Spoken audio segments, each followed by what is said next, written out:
लाखिनांगोनबो खारन बिथांमोना मिथिगौ रायजो राजाया जे दुलाराय बर' फरायसा आफादा हारिनि सिनस्रि दिनै दुलाराय बर' फरायसा आफादनि मावनायनि गेजेरजोंनो बर'फोरा जुदि माबाफोर मोनसे मोनदोंबा जा एसे मोनदों बेनि गेजेरजोंनो मोनबोदों राजनैतिक सोमावसारनाय रांखान्थि सोमावसारनाय हारिमुवारि सोमावसारनाय गासिबो दुलाराय बर' फरायसा आफादनि गेजेरजोंनो जाबोदों दिनै हारियाव माखासे बिराद गिदिर गिदिर जेंनाफोर फैदों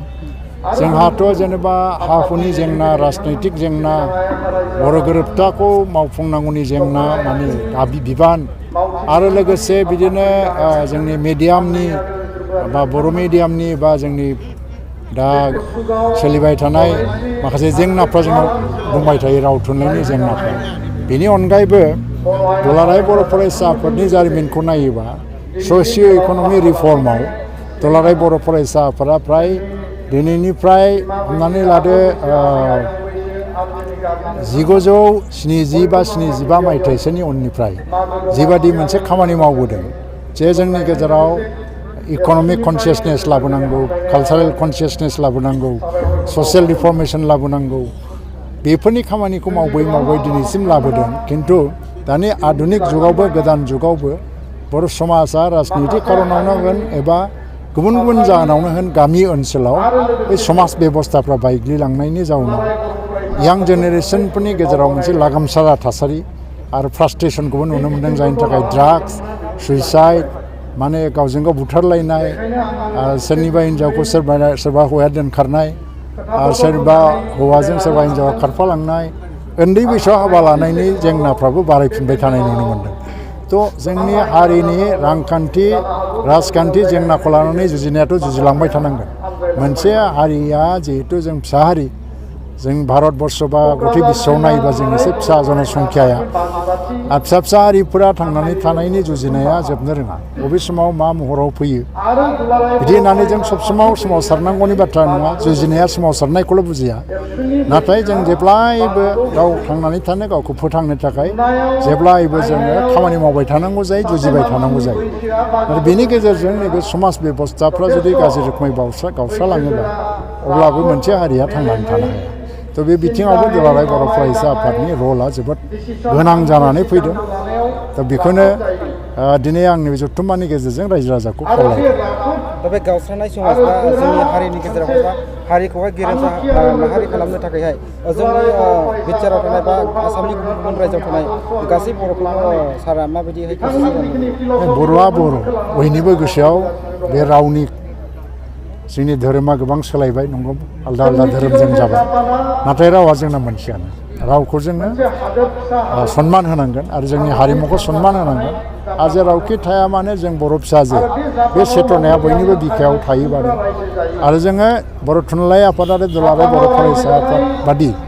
आफादखौ जोंनि माहारिनि सिनस्रि हिसाबै बिथांमोना खामानि मावबाय थादों जिहेतु बियो मा बुङो बबेबा समाव गासै हारि नाङैनो बिथांमोना मोनसे खावलायनाय होयो जे ओरै जानांगौ बेफोर खावलायनायफोरखौ जों जुदि मान होलायनो हायोब्ला अब्लानो जोंनि हारियाव खौसेथिया फैयो दाबो जों खौसे राजनैतिक भाबै गावस्रानाया गासिबो समाजाव फैयो नाथाय जेला जातीय एबा सामाजिक संगठनफ्रा गोख्रों जायो बिनि गोहोमफ्रा जेला गोख्रों जायो राजनैतिक गावस्रायाबो मोनसे हारिखौ जेबो नस्थ' खालामनो हाया बेनि गेजेरजोंनो जों मावलांनांगौ आरो जों बेखौनो आङो खावलायगोन जे गोदान मोनसे कनसियासनेस दानि मडार्न मोनसे जि एज टेक्न'लजिनि एज फैदों जेला बेवहाय मोनसे सिभिलाइजेसननि जुजिलायनाय फैदों गावनि सिभिलाइजेसनखौ गायसनलायनायनि गिदिर गिदिर हारियाबो गावबागाव सिभिलाइजेसनखौ गोदानै गायसनलायनायनि मोनसे जुजिनाय फैदों फिसा हारिफ्राबो गावहानो मोनसे सिभिलाइजेसन दङ बे सिभिलाइजेसनखौ ग्लरिफाइ खालामनांगौनि मोनसे सम फैदों